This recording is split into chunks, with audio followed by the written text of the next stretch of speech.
Hello, everybody, and welcome to episode number 166 of the Board Game Barrage podcast. I am your host, the Orange Tank Neelan, and with me, as always, are my co-hosts, the Green and Red Tanks. Say hello. Hey. Hello, Neelan. Hello to you, too. My special friend. This week on the Board Game Barrage podcast, we're going to be talking about iterative design, and this idea that there are games where the designer's approach has seemed to be building upon the DNA of a previous release. So this is something that we've spoken about in the past with something like how a Through the Desert becomes a Blue Lagoon, how a Patchwork becomes an Indian Summer. Like Rainer Knizia and Uwe Rosenberg are two designers who use this process a lot in their designs, and we kind of want to explore where that is taking us in the hobby and if it's in a good direction. But that is coming up later in the episode. Before we get there, we're going to be talking about the games that we've been playing. And this week, Kellen is going to be telling us about Dirge, the Rust Wars. Mark is going to be telling us about Electropolis, Architects of the West Kingdom, and Vinhos Deluxe. And I'm going to be talking about Sagani. So let's kick it off with Kellen. Tell us about Dirge. This is one of the rare moments where we are covering a game that is currently on Kickstarter. So if you're interested in this game, you can go to Kickstarter.com and look for Dirge, the Rust Wars, and we will link to it in the show notes. This is coming to us from Smallbox Games, one of my favorite indie board game publishers. John Cloudis is the designer of Omen, one of my favorite board games of all time. And he has a new game that we have all had the opportunity to play, actually, including a silent Christina, who works away in the background at her day job at night. Oh, she wants to clarify that it's her day job that she is now working at night. Is that correct? I got it, right? I got it. She's confirming. Thumbs up. All smiles. Dirge, the Rust Wars is a two-player card drafting sort of deck building skirmish game with a little bit of area control. At the beginning of the game, there are 9 heroes, and each player will draft 2 of them and then put them out onto this grid in the corners. And it's a 4x4 grid with 9 cards in a 3x3 pattern where your spaces that your characters can be on is the space between all 9 of those cards. When you draft a hero, you also draft some special ability cards that go into your deck. And there are 3 different types of heroes that correspond to moving around effectively, attacking well, and sort of engine cards that are a little bit more about being tricky in the game. The game is played over a series of rounds where you are fighting for control of the map. It is a very tactical game where you are sort of playing cards from your hand, getting victory points, attacking each other, your units are dying and respawning back to the sides of the boards. It's all driven by a very tight system that has 3 cards that come out at the beginning of each round. And they're the same, except they activate a different type of unit. And a round is literally you pick one of those 3 and you read through it and do all of the actions. So what that means is on every other turn, you'll be selecting 2 of those and your opponent will be selecting 1. And on the subsequent round, you'll be selecting 1 and they'll be selecting 2. It combines a lot of things that I really, really, really enjoy. It has incredible artwork. It plays incredibly fast. And it has these interesting decisions where on a turn, you're sitting there going, okay, I could try to use these 3 or 4 cards in my hand, or I could just move my unit into range and attack and try to take out their unit. It is a tactical balance, going back and forth, a tightrope. There's elements of a previous game, Sandstone, that was one of my favorite small box games. There's elements of Omen in here. But really, I think it's sort of this reduction of a skirmish system. And I don't know how much this is going to cost, because we are in the past. It is live now, but we will be in the future. But really just a beautiful, delightful, small card game that I wish I had in person, and I've only had the opportunity to play it on Tabletop Simulator. Mark and Neelan, what did you think of Dirge, the Rust Wars? It's interesting because a lot of times when we're talking about games that we've played, my memory is very short. For movies, for example, I'll watch a movie, I'll leave the theater, and I'll have forgotten half the plot. And somebody will mention something that just happened in the movie we watch, and I'll have no recollection of it. So the same thing applies to games. Often I'll play a game, and then I'll leave, and I'll forget the details. But when it comes to talking about a game, I can often just like pull up a picture of the game and boom, I remember it because like there's a lot of like similar language between games. Like a worker placement game, you're going to see this. All these games have very similar mechanisms in a lot of cases. With Dirge and with a lot of Caylus' games, they're so unique that it's hard for me to even remember how the game went together. I had the same sort of feeling with the North and with Omen. Like, they just feel like very fresh takes on whatever mechanism they're working on. So I can't even remember how the game played. I just remember that I had the same feeling after playing Dirge that I did with the other Caylus games, where this is really different, and I don't think I'll have a grasp on it until I play it a couple more times, and I want to play it a couple more times. Just felt unique, felt different. Yeah. In full disclosure, this is the first time I have ever played a game with John Claudius where he showed me this on Tabletop Simulator. And I told him it feels like he's iterating, to our topic, iterating on himself as opposed to what many other designers are doing, which is just sort of these collective mechanisms. Like a John Claudius game feels like a John Claudius game. And I would say that this is a great jumping in point. It is less weird than many of the other ones, but it has all the hallmarks of his designs. It has incredible artwork. And I don't quite get it either, and I played it 4 times now.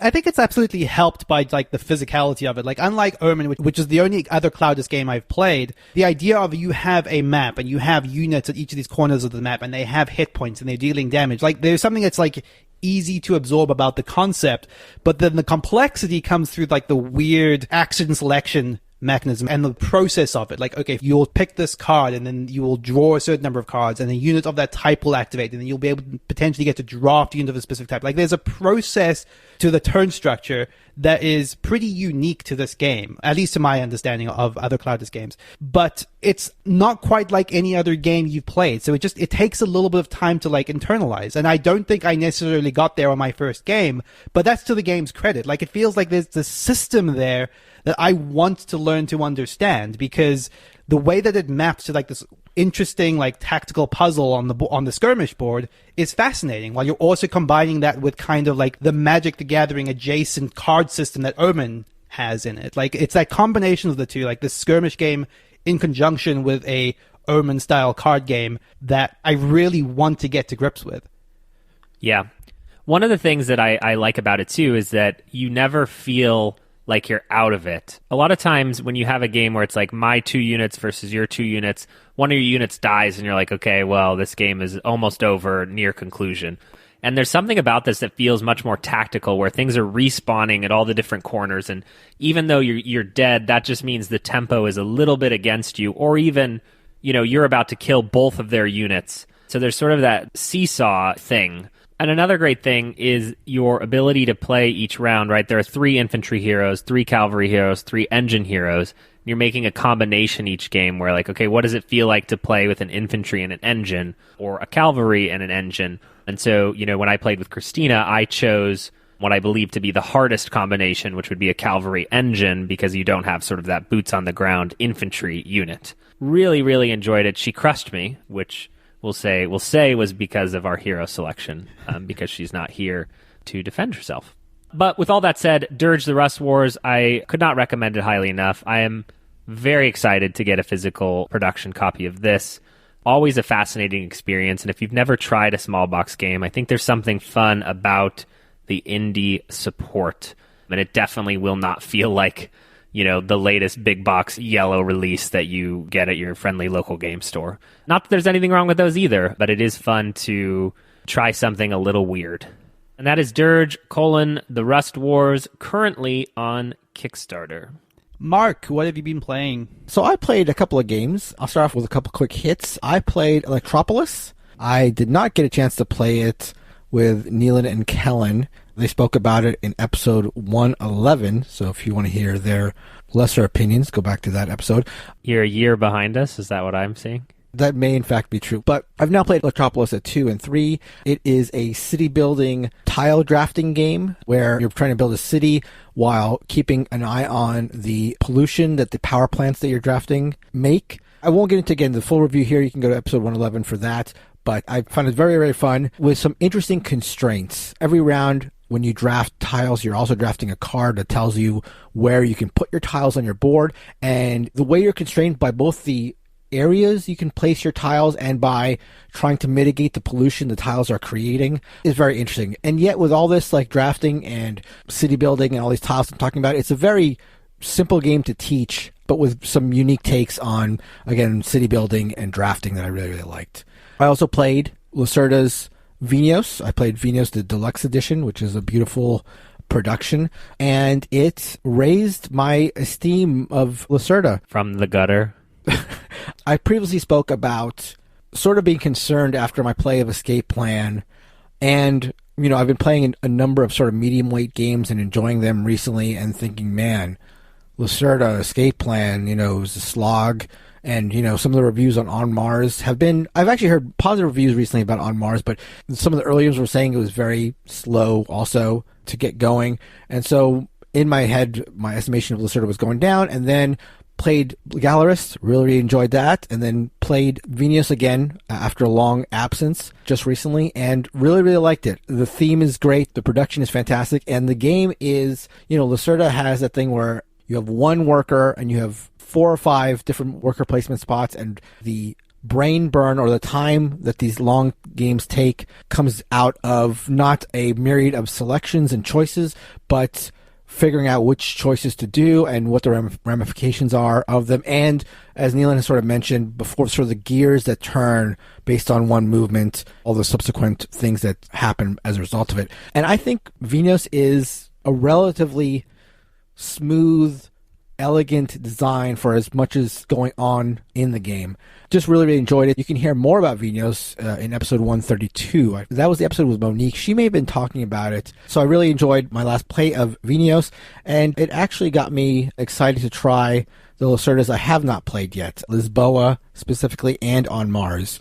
So I'm going to try to get those played in the near future. The other game I played is a game that I was sort of staying away from for 2 reasons. That was Architects of the West Kingdom. And I sort of said that slowly right now because I wanted to make sure that was the right one, because I swear to God, of the West Kingdoms, of the North Seas, Architects, Paladins, Viscounts, all this stuff just gets jumbled in my head. So as I was remembering which game I played, I had to pull it up on the screen here to make sure it was the right one. And yes, indeed, it is Architects of the West Kingdom.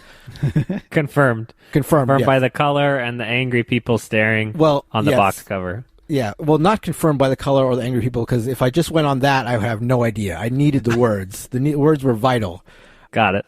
I've enjoyed the Shem Phillips line of Kingdom games for the most part. None of them have really knocked my socks off, but I liked Raiders of the North Sea. I think that was the first one, and I enjoyed that one. You start the game title and you hope you I hope I get there. At one exactly. of them. Yeah. But I was sort of hesitant to play this one because, A, I have had good, but not necessarily fantastic experiences, and a certain Mr. Kellen, the Red Tank, mocked this game, I think, at some point earlier. I don't think he reviewed it, but I know there was some mockery about this game. So Architects of the West Kingdom is a worker placement game. Kellen is probably going to fight me on that. But it's a worker placement game where you go to spots on the board, primarily with the goal of building either buildings or building the cathedral. Taking building actions is also the timer of the game. So if you spend workers using the building action, they are the only workers that you can never recover, and they are also the timer of the game. So for example, in our game in our 2-player game, there are 12 building spots, and once those 12 spots have been used up, that is the end of the game. It does a couple interesting things with worker placement. The number one thing is when it comes to resource gathering, because you need resources to build all these buildings and to hire people and do all the stuff that you would expect in a worker placement game. When you place your first worker, say, in the quarry spot, you will get a stone for that. But your worker will stay in that spot. When you place another worker in there, you get now 2 stone because you have 2 workers. You place a third worker in there, you get 3 stone. So now you've gotten 1 plus 2 plus 3 stone for placing 3 workers in there. So there is a incentive to place a number of workers in the same spot in order to get more and more goods for just placing 1 worker, because now the 4th worker will get you 4 of them. And even if you don't need stone, because who needs that much stone, I'm not going to pass up the chance to put 1 person and get 4 stone. That's crazy. However, you do that sort of at your peril, because another spot on the board allows your opponents to capture your workers from any spot. So I put that third worker on the quarry spot. Neelan sees that I'm primed to place a fourth to get all that stone, he places his worker in the town center, and now that allows him to take all my workers from any spot on the board, in this case the quarry, and put them on his player mat. And later, he can take another action to go to another spot on the board and take my workers from his player mat and now throw them in jail. And he gets $1 for every one of my workers he has apprehended and now thrown in jail. And now I have to take another action to go to the same spot and get my guys out of jail. So that is interesting. There's a lot of stuff that is standard fare when it comes to worker placement. You can acquire, I think they're called apprentices, that give you bonuses. When you construct buildings, some of them give you end of game bonuses, some give you immediate rewards, some give you powers, stuff that you would expect in a worker placement game when you're building buildings. But the amplification of spots where you can place more and more workers and get more and more stuff is unique. The forced aggression of placing a worker to take all your opponent's workers and apprehend them and put them on your own board. I think, Mark, that you started in the right place, right? Like, okay. the two interesting things, and then like literally everything else is as generic as it comes in these type of resource collecting. Trade any 2 of these resources for that resource. Trade 3 resources for marble. Go to the workshop and hire an apprentice from the apprentice row. Everything else around this is so generic, and like you look at the icons and you're like, I've played this game 17 times. Like, that's the feeling you get when you look at it. Right. I get that. I think there's another aspect that is sort of interesting, this taxation aspect that is sort of interesting, but I wouldn't argue that that's like something groundbreaking. But it's very pretty. Yeah. So first of all, I take umbrage that it's a worker placement game, which I know we need to get to, right? Because if unlimited amount of people can go to a spot, like, suddenly we're even past a Feast for Odin now, where it's like, instead of having 1,000 spots for every worker to have a good time, now it doesn't even matter who goes where. In my mind, the fundamental nature of what worker placement is that I place a worker to block you. And I don't know what I would call this to be like super pedantic, but when you can place a worker there and then I can place a worker there, is it a worker placement game? Neelan, do you want to rule on that? It's funny because in like our preamble where there was some discussion of whether more games allow the blocking and or don't, and I kind of feel like I'm with Kellen. I feel like more worker placement games, once a spot is occupied, it's blocked. But that also, I don't know that that's true. Mark, you seem to suggest that maybe there were more that worked the other way around. I don't think there are more necessarily that work the other way around, but I think there's enough games where it's like, yes, you can take a spot, but this game allows, like Terramara allows 2 people in every spot. Mm-hmm. And another game might allow, if you have a certain thing, then you can put another person in that spot. Well, and Stonemaier does it, right? With like Charterstone had special workers and Viticulture has special workers. Yeah. Games have spots where it's like 2 people could be there, and then this one it's 1 person, and this one it's only green. But there's something pretty fundamental to me about like a worker placement game is about occupying spots so that others can't. And like that's the fundamental nature of how you select actions. I feel like there certainly needs to be some sort of penalty for going to a spot that another player occupies, whether it is like you say in the case of like the grande workers that you don't have like only one of them, or like it's somewhat harder to go to that spot because otherwise it's just action selection, isn't it? Right. And so the way that this does it, Architects, is interesting, and I think that my couple games of it I was just playing with cowards, right? Because you have to go to this other action space and bust someone, and I think that is quite interesting, right? Because the more that Mark is stacking guys on one spot, the more likely I am to bust him. And that's the penalty, right? You are in some way putting yourself at risk by repeatedly visiting the same spot.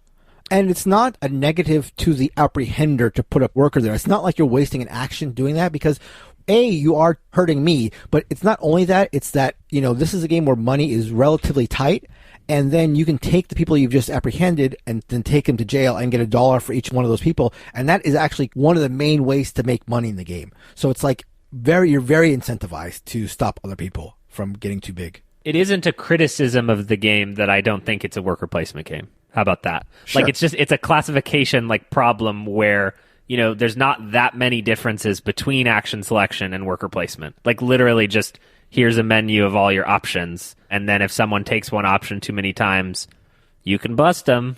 Like, so it's more about the being pedantic, which I love to do. This is why we shouldn't be classifying games, right, Mark? No, we should classify games. Classification. Put everything in its place. It's important. Order. But they are loading up 3 more of these games, Mark, so that we can be even more confused. Oh, great. The only question is, what directions do we have left? I think we have south and east, right? Yeah, is there totally. south? Yeah. South And and then Are what there south? colors? What I'm not colors even do we joking. have left? It is east and south, yeah. It's Oh, it is west, east, okay. it's West Kingdom and North Sea, right? No, there's more than that. I think those are the 2 trilogies, right? There's 3 Norths, 3 West Kingdoms, Yeah. and now we need the trilogy of the South ice flows. I think we're going east. I don't East know. and south? I just think enough people have been going south recently. Am I wrong? But it started north, then west. Oh, now yeah. it's going We south. do have to be It's gotta south be if going we- around the compass rose. Yeah. We could ask Kanye. Let me ask you a question. Where do you go with games 13? 13? Oh, after he gets to 12? 3 north, 3 west, 3 south, 3 east. Now where are you going? North by Northwest. Ooh. Space? Space. Or into the earth. Oh. So that is Architects of the West Kingdom. You were saying, Callan, we were talking about this before the show, that we should play this and see, with our aggressive natures, if that spices the game up. I'm happy to do that. I think it's just at its absolute bestest.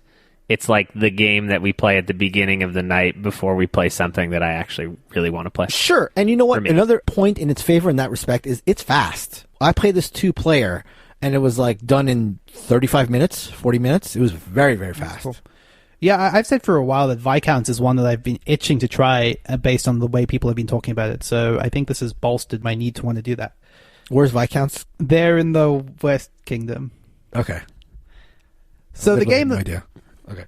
So the game I want to talk about is Sagani. This is by Uwe Rosenberg and is a new tile-laying game that shares a lot of its design with one of my favorites, if not my favorite game from last year, Nova Luna. So this was a surprise hit for us. We played it at Dice Tower West last year.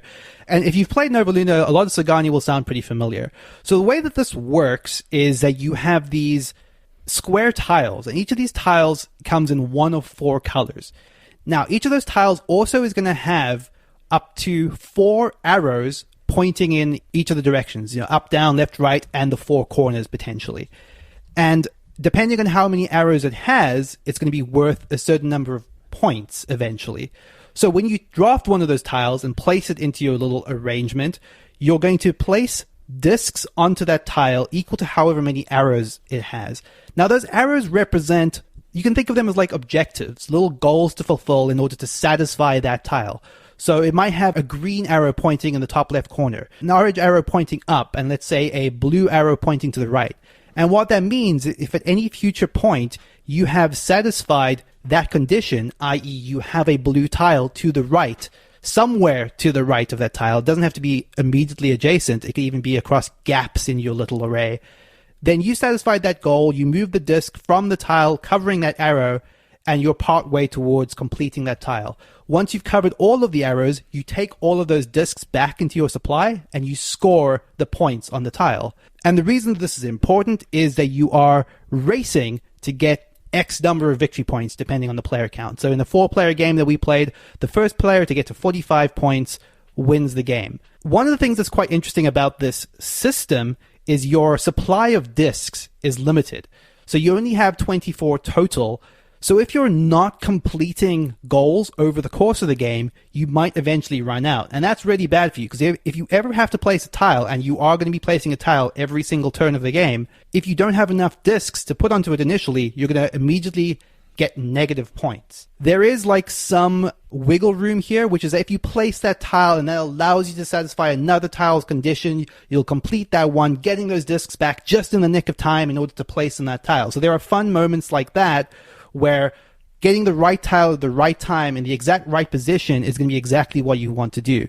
And as you can imagine, setting up your grid, you say you have multiple tiles that are being satisfied by a single future tile, is what this game is all about, is optimizing everything so that the arrangement is just right, so that when the right tile comes along, you're just satisfying goals here and here. This one satisfies this one, and I'm going to get those discs back and score points. And then, oh, look, I've also satisfied this one, so I'm going to get those discs back and score 10 points. So these bursts of points are possible, even though, at least in the first game that we played this, it felt for this long time like there was a lot of setup with very minimal point payoff. But when it comes, it sort of comes in these very cool, satisfying bursts. So what do you guys think of Sagani? It's very hard, and, without giving away everything that we're going to discuss in the future topic, to not just directly, literally go, is this better or worse than Nova Luna? It is Nova Luna simplified. I think one of the biggest differentiators, and Nova Luna I adore, and one of the biggest differentiators here is that in this game, the adjacent colors only have to be in that direction, and in Nova Luna, they actually have to be touching. So if you need 3 blues, it's much easier to do that in Sagani because it doesn't matter how many whites or reds that come. But in Nova Luna, it has to be, no, that one has to be blue, that one has to be blue, and that one has to be blue in order to fulfill that condition. This feels like a lighter, more kid-friendly version of Nova Luna. And I don't say that in any way to be disparaging, but the fundamental way that you draft the tiles is more prone to randomness. Nova Luna uses a patchwork-like system where the cost to draft the tiles is on them, so there are better or worse tiles, but you are selecting what you would like. In Sagani, the way that you draft tiles is just, you're first in turn order, so now you get to pick the best tile from the tiles available, and then everyone gets got on different turns. I enjoyed Sagani a lot, enough that I was considering purchasing it. The end game was a letdown for me personally. I think that the way that the scoring ends was pretty unsatisfying, and the difference between scoring 40 points and 20 points is literally a blue tile didn't come up in the last round, or a blue tile came up in the last round and Mark took the first one, and so I didn't get it. But with that said, I enjoyed it a lot. I would like to play it more, and I think it is a prettier production than Nova Luna, so I liked it. I agree with Kellen pretty much on everything he said there. I think that... Saved out. Control copy. Okay. We're going to be pasting that all over the place. I'm going to beep all that. I think it is a lesser game than Nova Luna for the reasons Kellen mentioned. It's sort of more prone to lucky draws and just where you happen to be sitting and, who takes what just before you go and that kind of stuff. But it is quicker to play, and it's more forgiving for the reasons Kellen mentioned where, you don't need to have the requisite tiles directly adjacent to a tile that's looking to score. It can be further down your row, and that makes it a little easier to accomplish the tasks, and that's sort of nice. I want to make it clear that this isn't like a negative review. I'm looking at the pictures of this and going, I could play this with my family. Maybe I should buy it. Take that for what it is. I also want to point out that actually something pretty interesting happened in my subsequent games of it. And I should say, to caveat here, my follow-on games were at 2-player versus 4-player. And I think that lessens some of the chaos of, there are 3 players before me taking tiles before I get back to that choice. So the 2-player game feels a little bit less chaotic in that regard. But also, in both of the subsequent games I played, it felt like we were more constrained by the discs that happened in that first game, where there were very, very many close calls. And in fact, 1 or 2 times where I was forced to take the negative red discs, which subtract your points.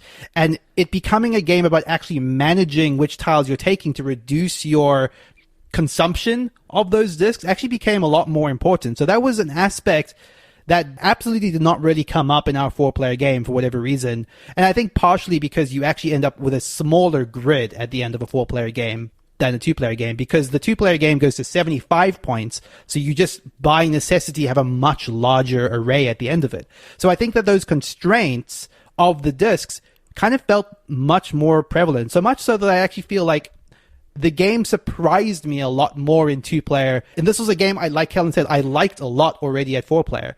Now, I should double caveat this by saying I've not played Nova Luna at 2-player, so it kind of actually made me want to go back and compare the two as a 2-player game, because especially considering that Nova Luna borrows from Patchwork, which is by design a 2-player game, it kind of got me really interested to see whether the Patchwork system that I so love, and I still love in Nova Luna, is enough to put Nova Luna above Sagani for me. Again, like Kellen said, it's kind of hard to really directly compare the two.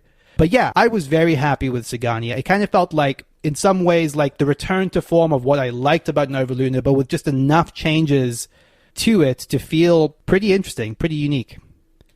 I think, we can pivot this right into the episode discussion, because a lot of our discussion subsequent of Sagani is sort of well, how do you talk about this? How do you recommend or not recommend this when Nova Luna is so recently released?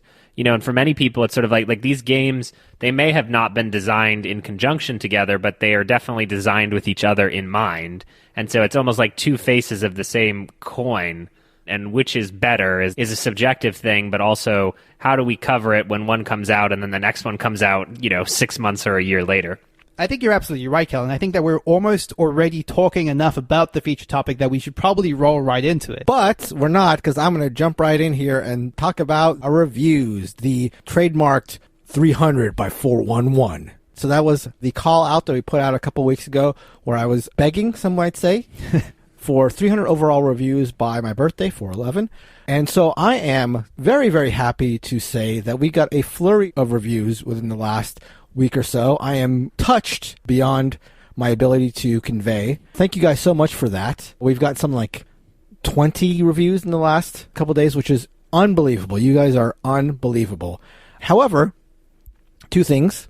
First is that according to the place I'm checking, we're only at 233 ratings. I think that maybe it takes some time to catch up because I think last week we were at 220, and so 220 plus 20 according to my math.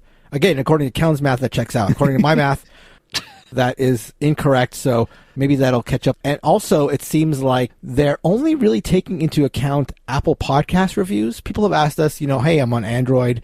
How can I review you?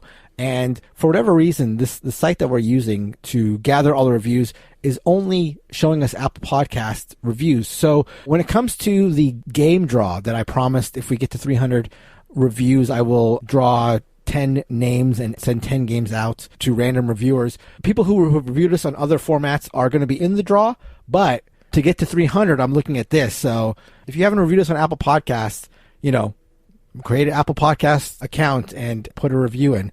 My concern is mostly with all the reviews saying the word Mark in them. So if the Kellen gang could rise up and show a little Red Tank love, mucho appreciated.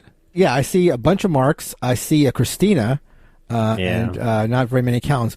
Typical. Well, I do intend for us to go through all these reviews and read them on the show as they deserve. There's one I want to point out real quick. There's one review I want to read out because I think it epitomizes everything that has to do with this specific 300 by 411. And here it is. It's titled BGB Review. Perfect. That's it. No fluff, nothing. BGB Review. 5 stars. Again, perfect. And here it is. Hey, aight. Don't send me any crap games, JP. Perfect. That's all we need.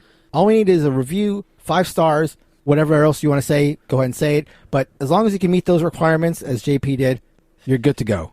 Feel free to mention me. Feel free not to mention Kellen, and get us to 300. And JP, if you'd like to be a guest on the podcast, please reach out to us at boardgamebarrage@gmail.com. As long as you are as succinct as your review was, you are welcome. We appreciate concision in all forms. But yes, thank you guys so much for this push. Looking forward to seeing more reviews. Thanks so much for that. Now, Neelan, now you have to connect it back before he droned on for 12 minutes. Exactly. So before I was rudely interrupted, let's get back to our feature topic. We were talking about Sagani specifically and tying that into kind of what the idea for this week's episode is, which is this idea of designs that iterate heavily on previous designs. So in this case, Nova Luna is this amazing game that comes out last year. Sagani sort of takes, let's say, 50% of the core of Nova Luna and sort of rolls it in a slightly different direction and is an early release for 2021, almost a year later. One of the things that Kellen was saying, which I think is very true, is it kind of puts us in this weird spot of how do you compare those two games? Like, I would be willing to rave about Nova Luna as recently as our top 50 list, which was, a couple of months ago. And now this new game comes along, which in some ways does some things better. In some ways, maybe doesn't do things just as well. But which of them would I recommend to people? Like, that's a hard question.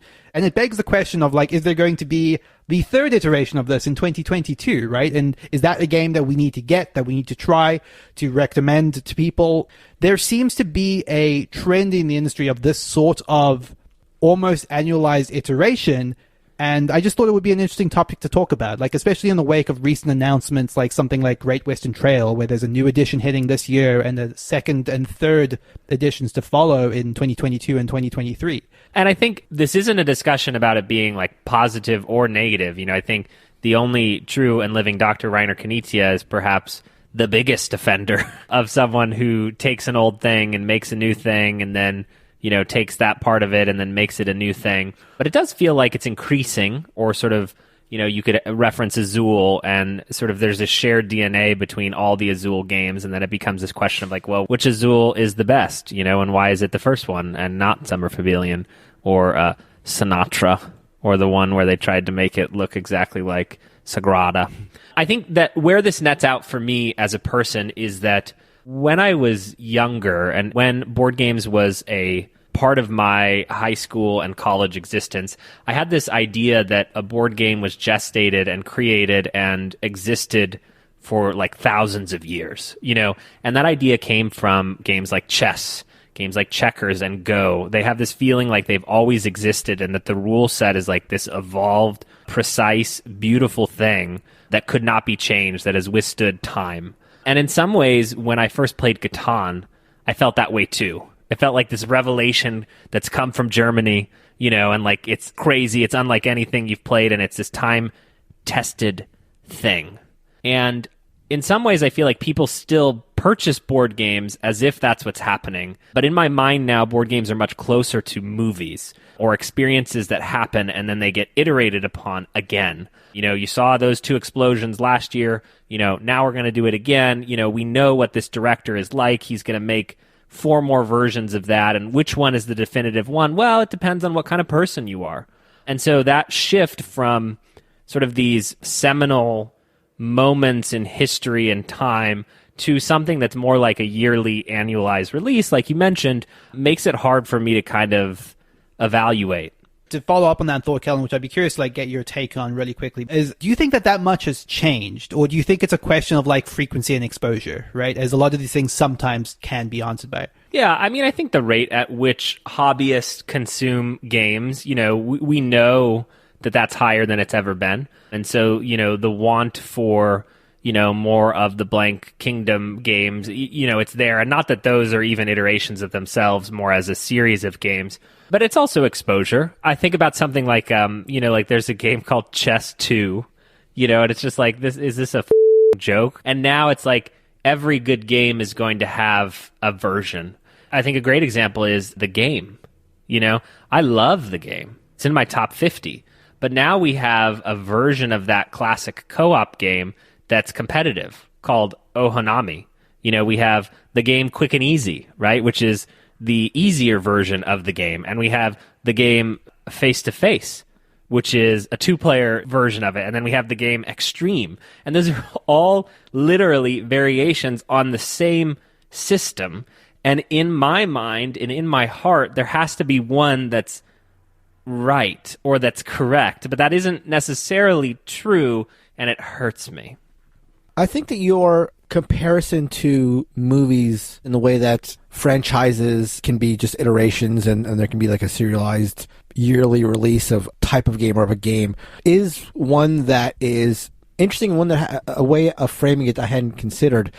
I, for the most part, while I see the drawbacks, don't really feel like I have too much of a problem with the idea of iterations, because I think there's an argument that is made that when a designer takes a game of their own and iterates upon it, there is some, and I know that's not the argument we're making here, but that it can be lazy, or that can even be some level of manipulative, like even dishonest. There's something there where it's just their own design but just tweaked and they're just doing it as a way to like make money.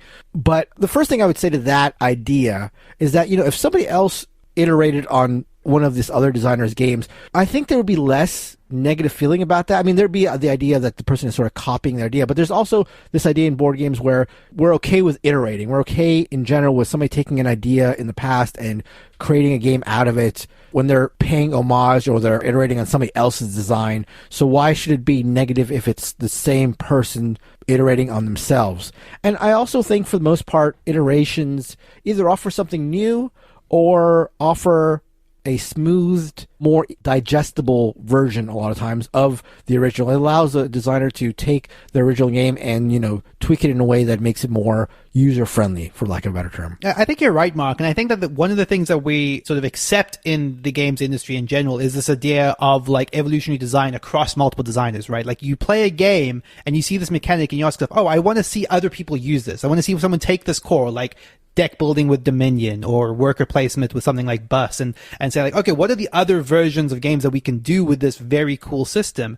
But somehow when it's the same designer using the system that they invented, somehow that becomes a different value judgment in your head. Right. And it does feel a little bit not fair, for lack of a better word. Well, and I think what Neon's getting at, right, if we want to get ultra specific, is like, what should the average consumer do with Nova Luna and Sagani, which have come out, you know, in either back-to-back or very close to back-to-back years, using 50% of the exact same game from two different publishers, right? I think the answer really is that they should wait and let people like us, you know, let the people really who are playing games, like consuming games, like they watch movies, you can wait a year and then know where because the crowd could shift, right? Sagani could have some crippling, overpowered Halifax hammer, you know, that you always win if you play this way. It doesn't, probably.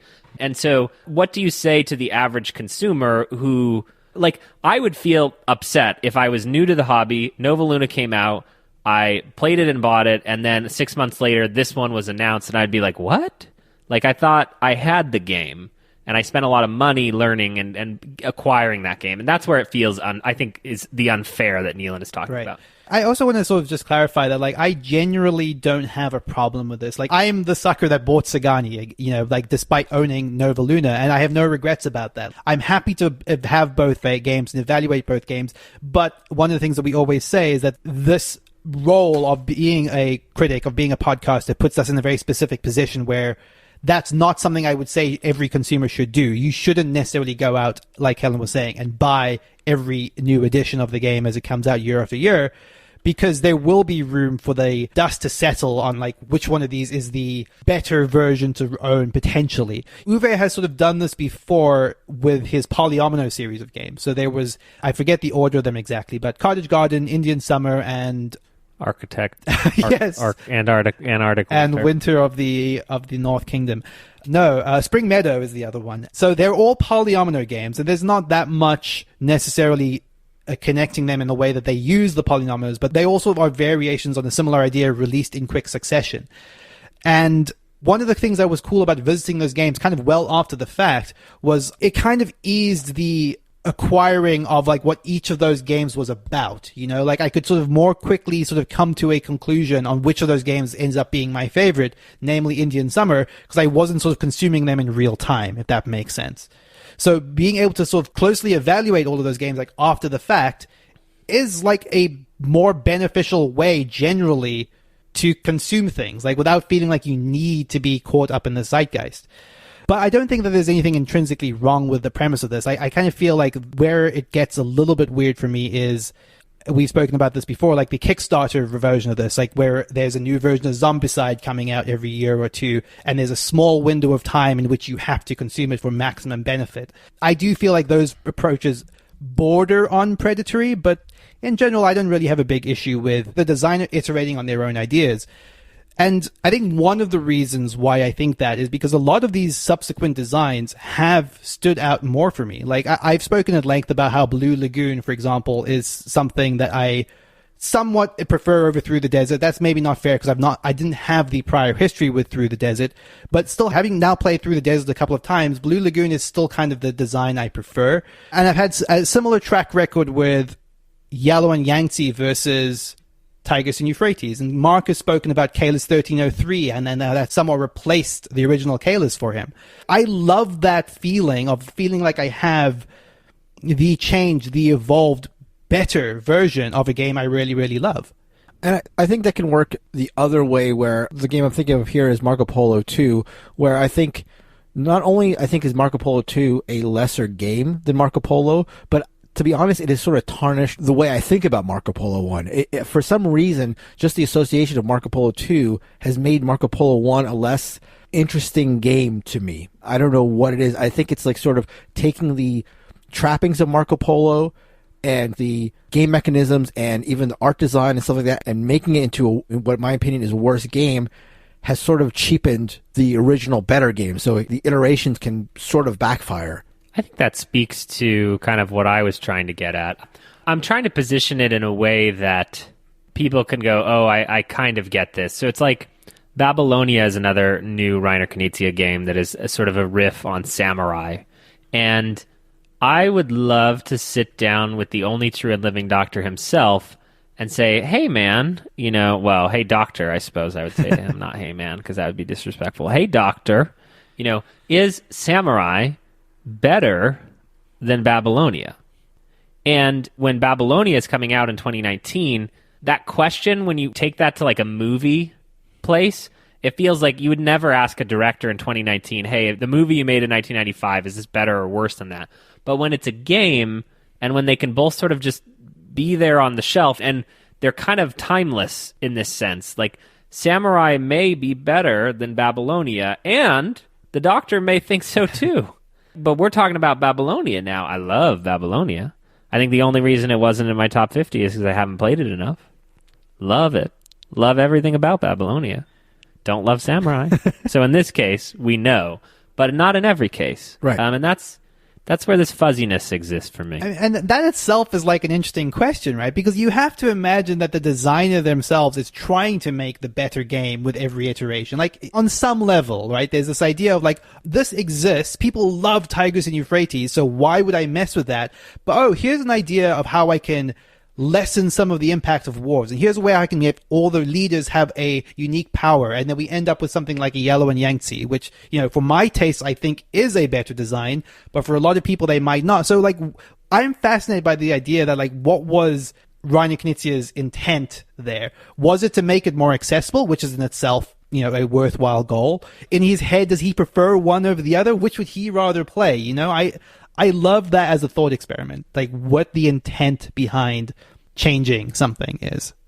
And of course, I think that the intent can come from a lot of places. I expect for a lot of games, maybe specifically for Tigris and Euphrates, over the years, Knizia has heard, while the game is almost universally praised, there are things that people don't like about it, and he can take that and say, okay, well, if you don't like these things about it, but I'm trying to get the same feeling, I'm trying to make the same game, but to cater to this segment that doesn't like this aspect, let me do this and this and this and see how that works. Same thing with sort of Caylus. Caylus, people liked it, but there was the question of the art. People didn't like the art, and then also people didn't like how sort of static the strategy can be because of the lack of variability and how long it went. So that was addressed with Caylus 1303. And so I think sometimes issues with games that people bring up, people say, I like this game, but there are these aspects of it. The designer can maybe attempt to cater to that, or maybe cater to trends as well. So, Mark, I'm curious, as someone who I feel like is the least susceptible to this idea of like, if there was an annual version of a game that you would snatch it up every year, is there a game like that if a designer were to be iterating on repeatedly that you would come back to every year? Like, what is the one game that sits in your head as that possibility? And it ain't Biblios 2, and don't even Yes. think you can say that because those games exist, sir, and they're bad. You're asking, is there a game that currently exists that I would consider buying iterations of? Totally. Or something that's kind of like already close to it. Because like the thing that came to mind when I was thinking about this in your context, right, is something like an 18XX, but that's different because that's multiple designers, multiple publishers iterating on a shared idea. But like Brass, even though that's a different designer, gets close, right? You have Martin Wallace's Lancashire, then you have Roxley iterating on that with Birmingham. If they were to continue to make more Brass versions, I feel like that would be close enough to something where you'd be like, oh yeah, I've got to try these. Yeah, although I can't imagine that if they pulled like what Great Western Trail is, and to be honest, I'm a little fuzzy on what the Great Western Trail, I know they were releasing another version, I know they have 3 games lined up, but like if they said today, if Martin Wallace said, I'm releasing Brass 2, Part 2 next year, Part 3 the one after that, and Part 4 the one after that, unless the games were shared the same, quote-unquote, to use a movie term, universe, if it was like, okay, this is going to be in the Brass universe, which is a weird universe, well, I guess it is our universe, but if these games are all in the Brass universe, but we're different games, okay, then I'm interested. But if this is sort of the way we're talking about, an iteration, like they're all going to be iterations on Brass, that's something that I would feel really no eagerness to jump into. I wouldn't feel any draw really for that. I might be interested in that first one to see what happens, but even that I would be a situation where I'd be waiting for it, I think, and seeing what people are saying about it. Do you guys have games that you think you would, if somebody said Part 2 and Part 3 and Part 4 are lined up for 2022, 2023, 2024, you would find yourself interested in? I don't think so. I think, think about your favorite game. I think about innovation and just injecting more cards in there. And that kind of works, but it doesn't need it because I don't even play with the expansions. In some ways, I think about Cthulhu Wars and Root and how they just keep adding new, expansion characters. And in that way, I like those, but that's not the same. That's not what we're talking about. Right. We're not talking about expansion. We're talking about a redesign. No. Yeah. But I'll buy all the new versions of old Reiner Knizia games. Does that count? Not for the question we're saying, but if Knizia announced, I'm doing a new Taj Mahal and it's called, New Delhi. Yeah, Taj Mahal 2, Taj Mahal 3. Well, I don't know any of the places. So Taj Mahal 4. Right. Yes, I would subscribe to the Taj Mahal line. Yes. You think El Grande? I would do that. But do you think you would be... It's so weird... the idea of it being planned in advance, this whole Great Western Trail thing. Well, you got to know what happens at the end of one because it's tangentially related to the next one. Sure. Because then all the heroes come together and then they fight Thanos. But then some of them die, but then they come back, right? And then new Depends characters. on if you go to the right worker placement space. Old characters, but it really matters, and this is where the heart of the film series is, and that is Iron Man 2. I do think that we're in this weird, unprecedented space with, Great Western Trail, right? Where maybe it's not that unprecedented for all I know, but, this idea that all three games now exist, at least in some capacity, I would think, already, and are, pre-planned. There is something about that where I'm with you, Mark, where I'm fascinated to know, what those even are, the Argentina and the New Zealand versions of those games. Well, they're countries. Yes. We import many things from them. Let me just hold on that thought. You can't hear the typing. Oil cake and other solid residues. I can't wait for Great Western Trail 4 Oil Cake.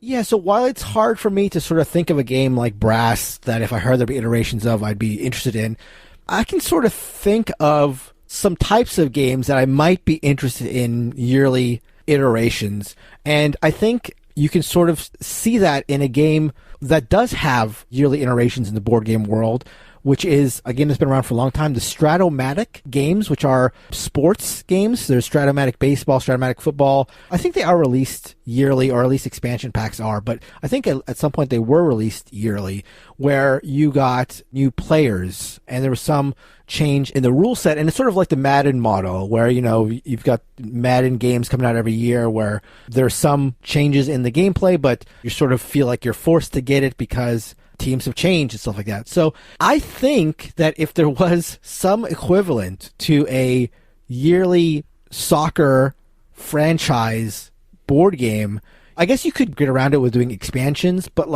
if there was a FIFA board game that came out every year, I might think about it. Again, it'd be hard because I would say to myself, well, why can't you just do expansions? But, if they came up with innovations year after year and made the game different year after year, there is a draw there, and this is a thing where the content is going to change year after year in the real world, and if you're going to get player cards and stuff like that, I can see something like that being appealing on some level. Yeah, I think something that becomes the closest approximation to me is in the same vein, Mark, with something like Gods of Atlantis, which is close to being that sort of a sports game, where the idea is that with each release, it's maybe a different arena, the sort of thing that a game like League of Legends does, where it's okay, here is now our new map, and the way that those characters interact with that game mode is going to be different, and that's its own sort of standalone box that includes new characters. I wouldn't wish that on the designer, but it's an interesting idea, right? And the closest I already come to something like this already is stuff like the Exit games. There is a new batch of Exit games that does come out every single year, and I will devour all of those as they continue to come out. That's a good point. So yeah, I'm definitely not immune to that. It's we're doing everything possible not to mention Call of Duty, the best video game of all time. Asterisk.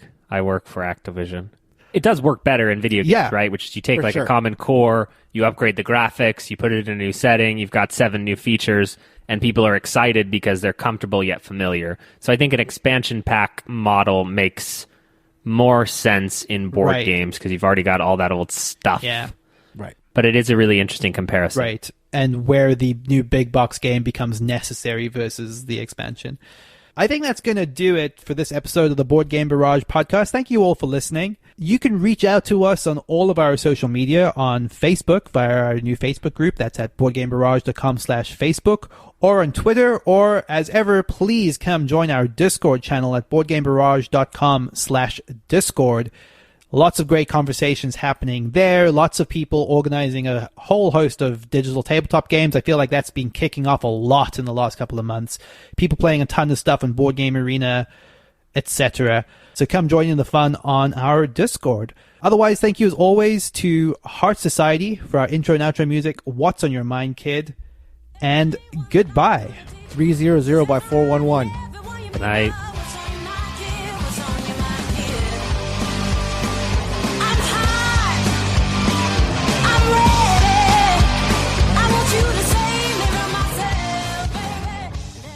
They, how do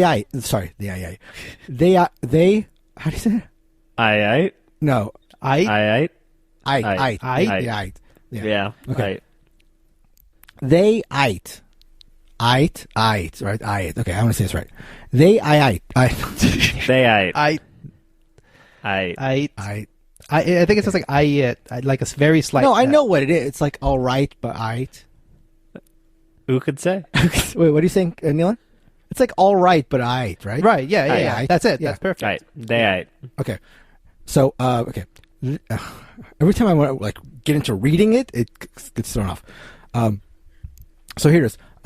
They, That sounds No, that's not right. They ite. You're They doing like a double I. I do ITE is better. Yeah, I think They ite. that's closer. That's Okay. better than I. Yeah, that's true. It's funny because like I feel like you the always word say I- it perfectly until like, you start all right. reading it. Yeah, I know exactly. They They, How do you say it? I. They, What'd she say? Come say it into the microphone. This is going to be. No, I got. They, They Yeah. Yeah, he's got it. They. He's got it. What are you talking about? I'm not saying that I'm not saying that I can say it, but I'm just saying Kellen can't say it. Excuse me?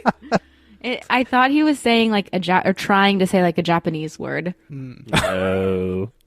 Go back from whence you came. Okay, bye. Okay, hold on. So every time I'm reading it, it's me up. They. Okay, here it is. Okay, they. I'm gonna cut the best one out. Forget it. Who I cares? think we've got it somewhere they in got the it back somewhere. there. Yeah.